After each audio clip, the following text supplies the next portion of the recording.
Welcome back to Talk Jamaica. We're streaming live at talkjamaicaradio.com.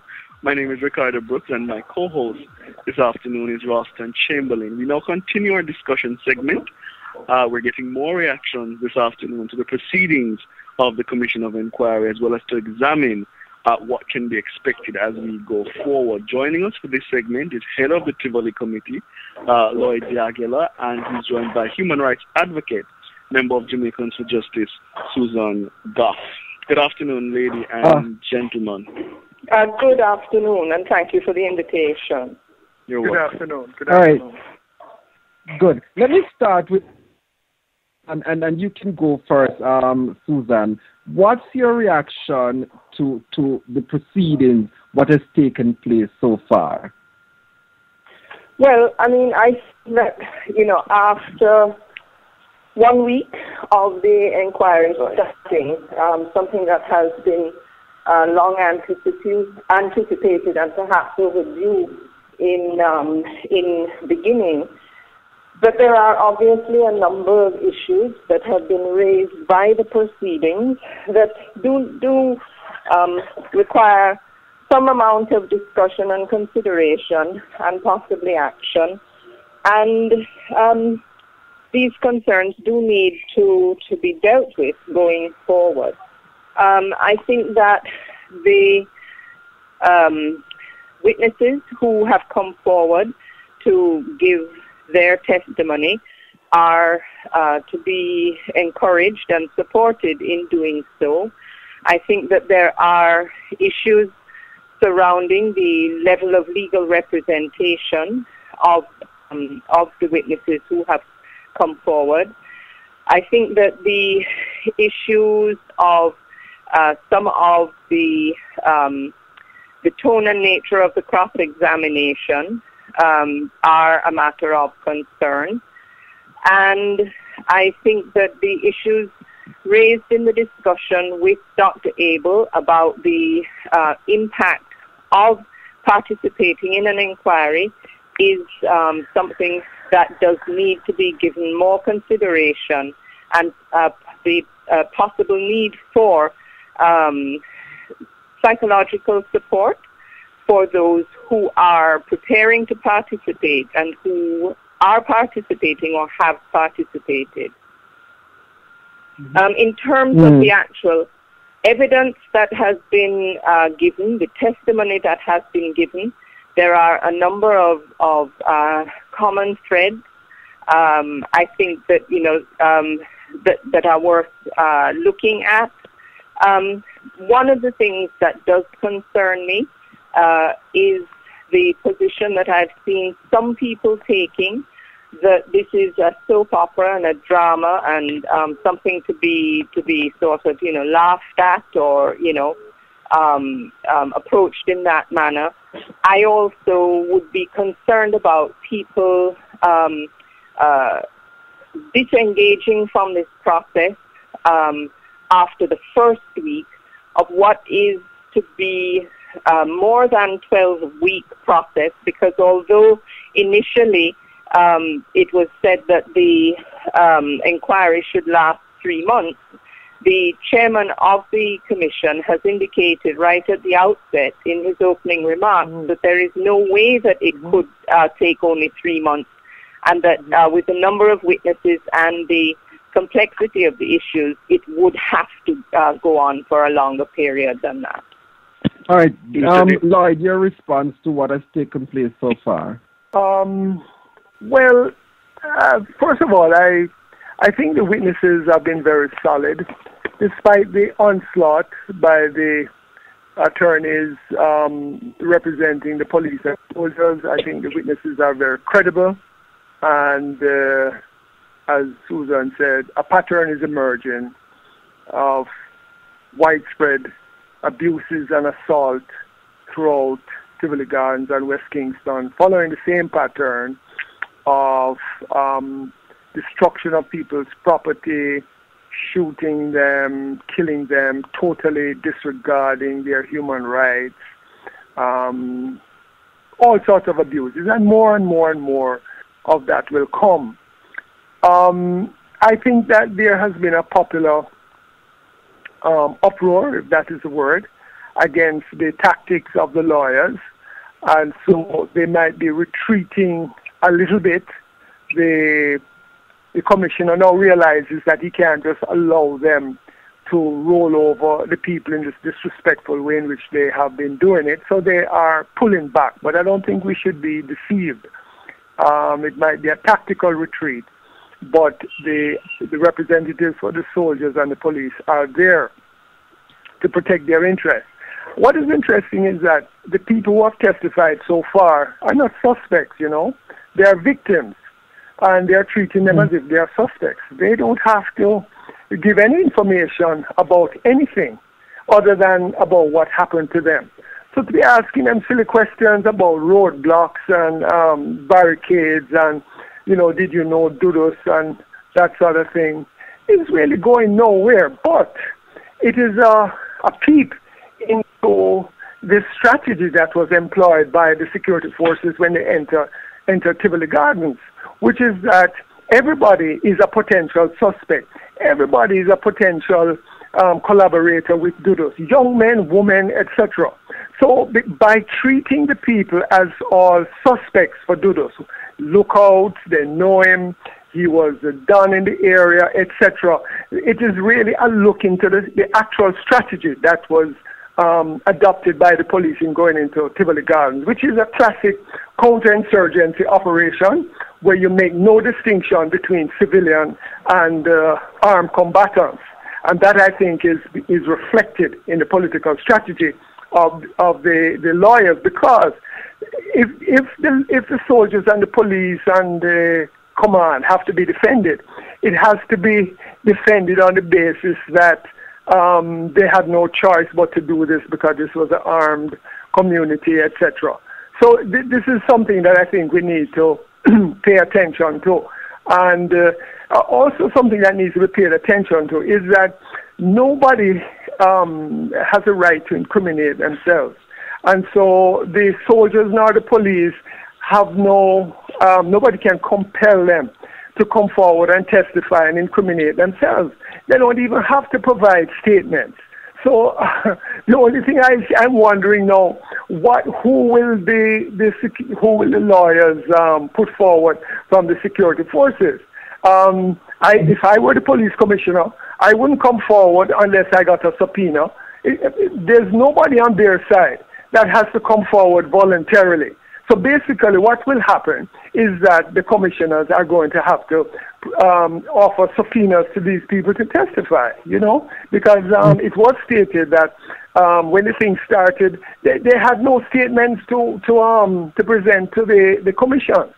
So, you know, this is very interesting in terms of where this thing is all going. And I think that is why they try to silence me, because they realize that some of these are the issues that I will be trying to raise. And, you know, there's just an attempt to disrespect my involvement in the whole thing, foolishly claiming that I am not a lawyer and that sort of nonsense. This is not a trial. This is not a courtroom. This is an attempt to get the facts, and you have to relax the rules. Make sure that you're not using the rules of evidence that apply in a courtroom and so on and so forth. So you know, so we will see what happens next week. My attorney will be making an attempt for me to go back in, but I'm not trying to go back in at any cost. I'm not going to go in there and be a piece of furniture looking on. So if my right to participate is not respected, then I won't be going back respectfully. So then, Goffe, now a lot of persons, you know, are saying that a Truth and Reconciliation Commission may have been a better option. How do you respond to that? Well, I mean, I think that we need to look at the differing nature of what each of these types of processes are aimed at doing. The Commission of Enquiry is one of the tools in Jamaica for getting more information about a particular event or situation that exists, and would be focused on an event such as happened in Tivoli Gardens. A truth and reconciliation process is of a different nature. It goes more to a systemic type of problem over a period of time.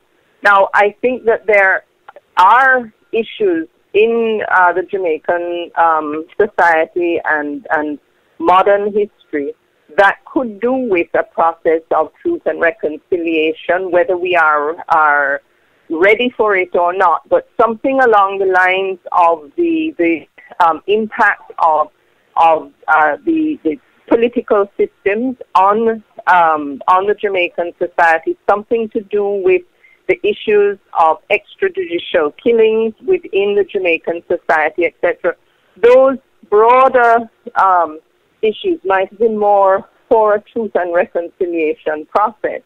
I think that a commission of inquiry can garner additional information about what happened in Tivoli and West Kingston, the broader West Kingston, in May of 2010. But again, there is a lot that has to go into making it bring forward the information that is necessary. Part of that process has already taken place, which is the choosing of commissioners, the setting of the terms of reference. Those are now in place, and certainly there were concerns that our organization and others had about the terms of reference that were finally accepted. We do feel that there are flaws in them. It is now what is being worked with. So again, one is in the position of having to work with what is there. But I think the aspects of the sort of reconciliation part of it, the truth and reconciliation part of it, are things that do still have to be looked at. It is, in fact, unacceptable that many of the persons who went through that traumatic period are likely not to have had the kind of therapy that would enable them to get through and work through those horrific events that they experienced and witnessed. I think that the issues surrounding access to medical care, access to a compensation, all of the things that are about a restorative process are still part of what needs to happen.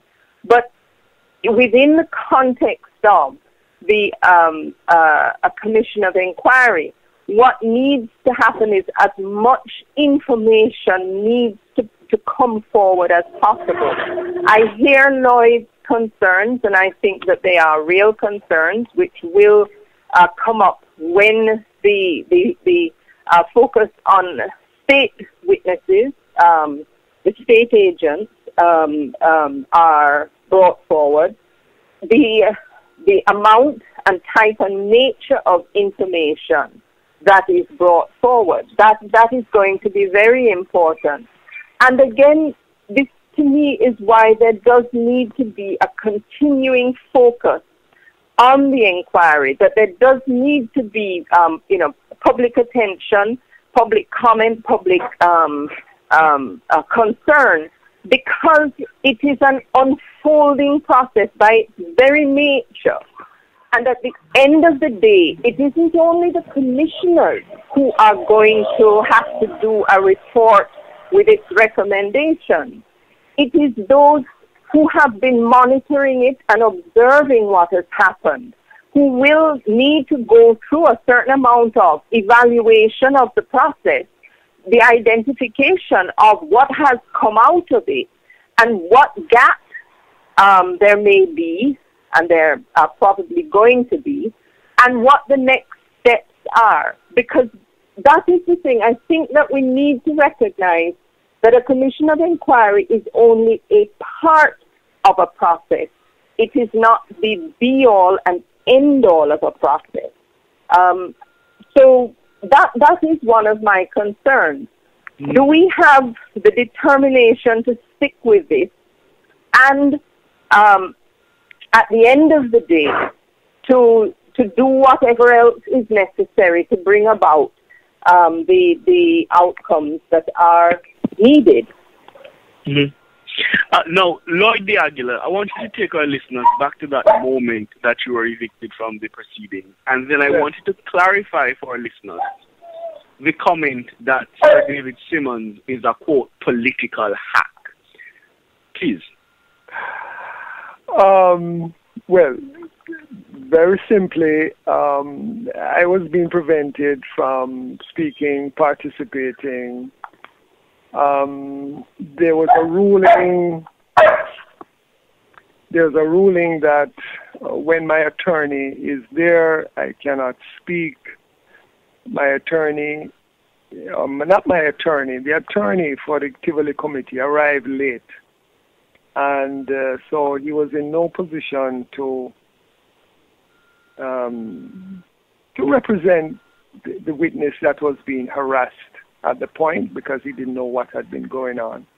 And I felt that the ruling was unfair in the first place because it's not a trial, and the rules and procedure for standing doesn't say that you have to be a lawyer. So as I said before, and I said it on the first day, that this was an attempt to silence the Tivoli committee and by extension to deny the rights of the people in Tivoli Gardens and to deny them, effective and vigorous representation inside the inquiry. So I made an attempt to intervene, and, the whole matter escalated, and I was thrown out.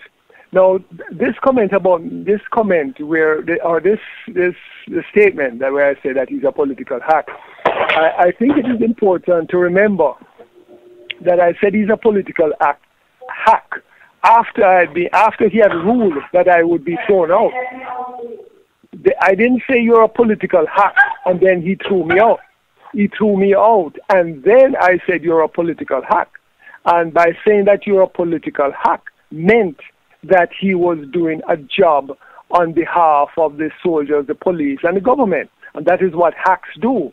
Because but do you think that was a fair comment, though? But of course it's a fair comment. Yes, he was, and you will see in the final analysis that he is acting on behalf of the police, the government, and so on. I mean, it's clear. The terms of reference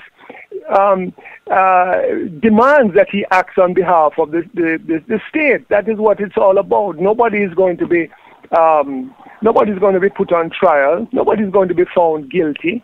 None of this can happen.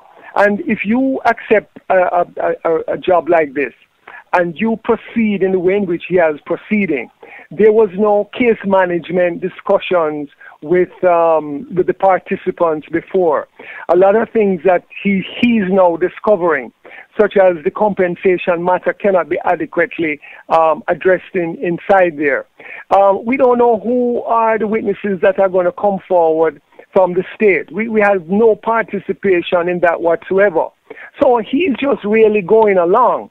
And I believe that if you want to be fair, if you want to be balanced, and if you're not afraid and you're not there to do a job, then you can relax and you can discuss with everybody and allow people to have their input. This was not done.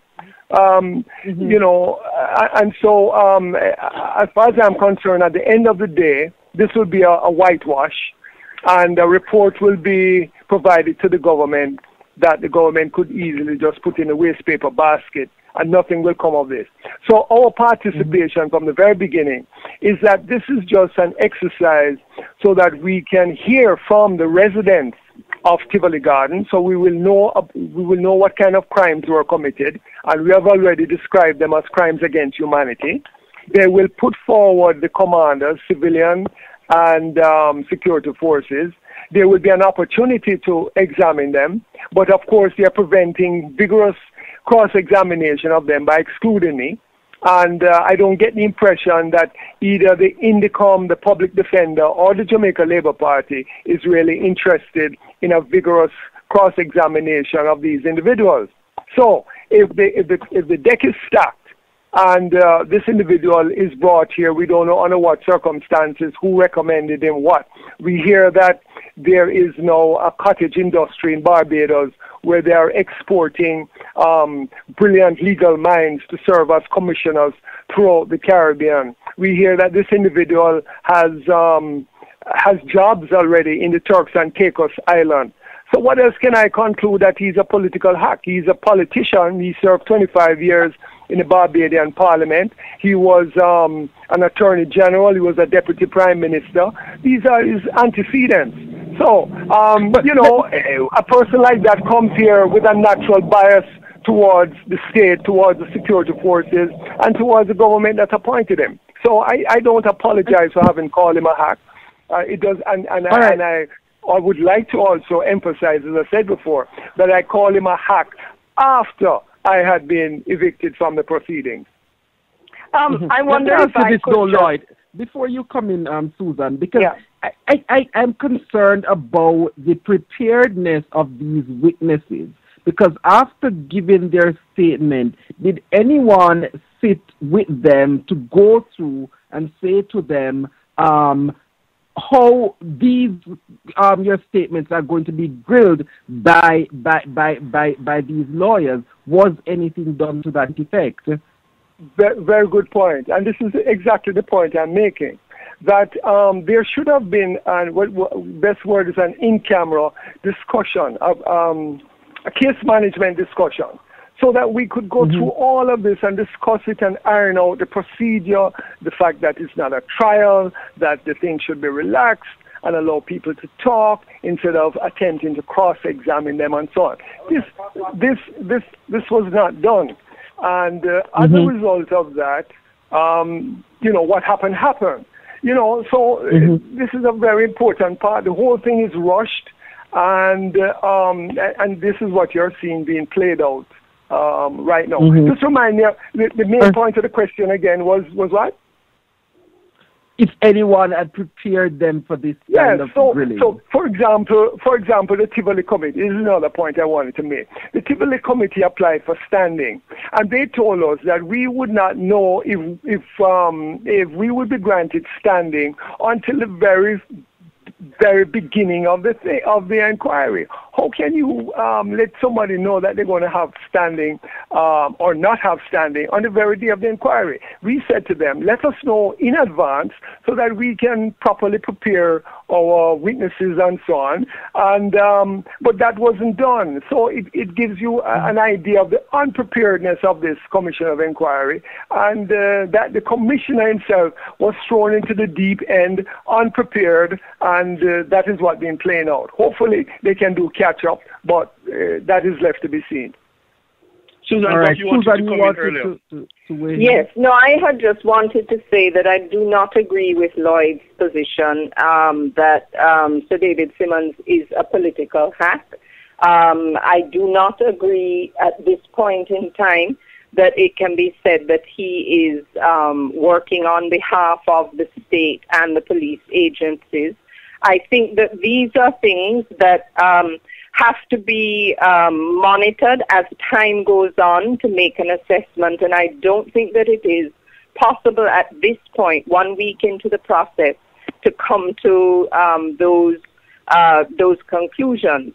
I think that a number of important issues are being raised about the level of access to legal representation for the residents and persons who received injuries. I think that it is, again, essential to look at the resources, the state resources that have been allocated for representation for the police and the soldiers.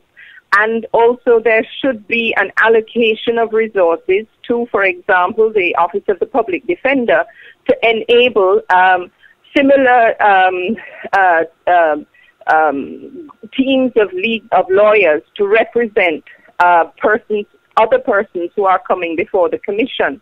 Yeah. I know that it is said that the council, senior counsel, or the counsel for the commission do represent the people, but it's not with the same level of specific focus on people.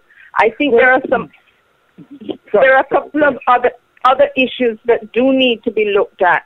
One that is coming clear is the issue of language, because there have been instances during the commission where there has been a confusion in terms of what has been said by witnesses and how it has been interpreted by lawyers, etc. And so that issue of language is one that does need to be looked at as the Before we run out of time, I'd just like to say, though, that this term political hack, Sir David himself was described by the former Prime Minister David Thompson as being a political hack himself, and he refused to extend his term of office as Chief Justice when it expires. David Simmons is a politician. I don't think we need to be worrying about calling him a political hack. He has been in the political trenches, and I don't apologize for that. I think he has to prove himself that he's not a political hack. And I'm not going to back off of that 100% by any means. And I'm not asking you to, Lloyd. I am simply expressing my own differing opinion. Right, fine. And I'm not going to back off either, because I believe that the terms of reference are cooked in such a way that nothing is going to come of this thing. Nobody can be held accountable. And what we want are people to be held accountable. We want the commanders of this operation to be sent to the International Criminal Court. We have not been able to even have a decent discussion, intelligent discussion amongst human rights groups, amongst so-called intellectuals, columnists, opinion makers. Nobody wants to touch this issue. And that is what people don't understand, that if the thing is not going in that direction, then it's going nowhere. And so this is what they're trying to silence us, because that is where they know that we are going with this thing. And it's unfortunate, because the terms of reference do not give them the power to name anybody or whatever. If they name anybody, then that person has a right to respond, and so on and so forth. So I think the public, rather than be sidetracked about calling him a political hack, should be joining forces to say that at the end of the day, if our judicial system is incapable of holding anybody accountable because we don't recognize command responsibility according to our criminal justice system, then the government should be compelled to refer the matter to the International Criminal Court. That is what I would like to have a discussion about on any program from beginning to end, rather than to bringing in all these particular issues that are subsidiary, that are, transitory, and that don't really go to the essence of what this problem is. And that has been the problem from day one. People have been calling for inquiries, and don't realize that inquiries don't resolve these issues. We have had so many inquiries in Jamaica that end up achieving nothing. And this one will achieve nothing because it's structured along the same line. I think, again, are you out of time? No, go ahead. No, again, Lloyd, this is a differing position that we have had, and it is not that that I don't think that there may not need to be steps beyond a commission of inquiry, but I believe that as a local mechanism for gathering what information can be gathered is an important part of the process to go through. It is why it is important that it is monitored. Yeah, but let's talk about that process now, Susan. Why is it that we're only talking about the inquiry and we're not talking about where we want it to go? Nobody wants to talk about that. Because Lloyd, until we have finished this process, then how do we know where it's going to go? Hold on, Lloyd, hold on. Go ahead, Susan. Until we have finished this process, we cannot know how it turns out. You cannot just tell you what the terms of reference are. We have had commissions of inquiry before. Lloyd, let me have a word. How can you say you? Lloyd, let me have a word. I'll be finished in a second. How can you say you don't know how it will turn out? Have we had commissions of inquiry before, or have we not? Why is this one different from any other commission of inquiry? Lloyd, let me tell you again. until we have gone through the process, we cannot answer the question I asked you. I said, why is this one going to be different from any other commission of inquiry? That's the question I'm asking you. Don't waste time, Susan. Answer the question. She's not answering. Excuse me, could you let me have a chance to answer? Isn't this part of your problem? Because you waste your time. You waste time. I'm impatient with people like you, Jamaicans for justice, that have bungled this thing. You have bungled it from the very beginning, and that is why we are where we are, and you don't want to accept responsibility and realize that you are part of the problem. Yes. Goffe. Yeah, I mean, look, this is a discussion. You have to allow this discussion, all right? She's trying to answer you. So she's not answering. She's objecting. No, hold on just a moment, Lloyd. With the greatest of respect, we're not going to allow you to come. Well, if you want, you can still cut me off. I'm really filled up to here with people like Susan Goffe, Jamaicans for Justice, with Gleaner, and everybody else who don't realize what is at stake. 200 people have been killed in Tivoli Gardens, and we don't know that commissions of inquiry produce nothing. So why don't we talk about the end result that we want? That is the point that I'm making. Just a minute. If you will allow Miss Goffe to come. All right, just go ahead. Let her speak. Don't waste time. Let her speak now. Just a minute, Lloyd. Just a minute. You don't have to lecture me again. Just let her speak now. Allow her to speak. You don't have to repeat yourself. Just allow her to speak. Yeah, and Lloyd, this is part of the problem in engaging in a discussion and dialogue with you, is that you have reached your conclusions and you are not actually very interested in hearing the reason why others have reached their conclusions. Now, if I can just say, we do not, in fact, know how this is going to turn out. We do not, in fact, have the evidence before us of what happens in this inquiry until we go through it. Sorry, your hosts, this is part of the problem in dealing with Lloyd, is that, again, he is not interested in other people's positions, and if you do not agree with him 100% and follow back of him, cluck, cluck, peep, peep, he does not want to hear what it is you have to say. Now, as part of a documentation process to go through, to be able to go beyond a commission of inquiry or beyond domestic remedies, you do need to have the process go on. You document what, in fact, were the original terms of reference. You document the recommended changes that were put forward. You document the finalized terms of reference. You document the problems that exist with those terms of reference, the fact that they are, in fact, skewed towards examining the actions of the citizens from the viewpoint of the state and not looking at what the human rights violations were. You document all of this. It is not enough simply to say at this stage, all commissions of inquiry have accomplished nothing. That is a broad statement, and there is an element of truth in it. But having sat in the Armadale Commission of Inquiry, for example, which admittedly does not have the political nature that this one does or the previous Tivoli one does, there was a lot of information garnered in that inquiry that came forward. What use has been made of it is a problem. And that is another part of the system that requires change, that requires focus.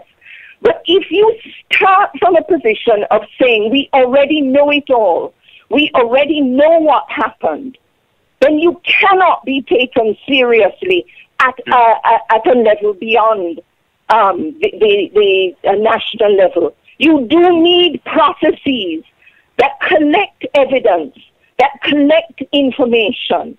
And you have to go through the process without, from the very beginning, outset saying, we don't need to because we know it all already. Right. I don't know it all already. We don't have the documented evidence of how this commission of inquiry is conducted. We have completed week 1 of an inquiry. And that is why you need to go through the processes. You need to collect the information. You need to monitor. You need to engage in the process. And that is one of the differing approaches that we have. Yes. Unfortunately, we're out of time. Susan Goffe, we want to thank you so very much for joining us. Before her listeners, the head of the Tivoli committee, Lloyd, and I want to advise you listeners that Mr. Diaghilev actually hung up. I want to thank you so very much for your time, Ms. Goffe.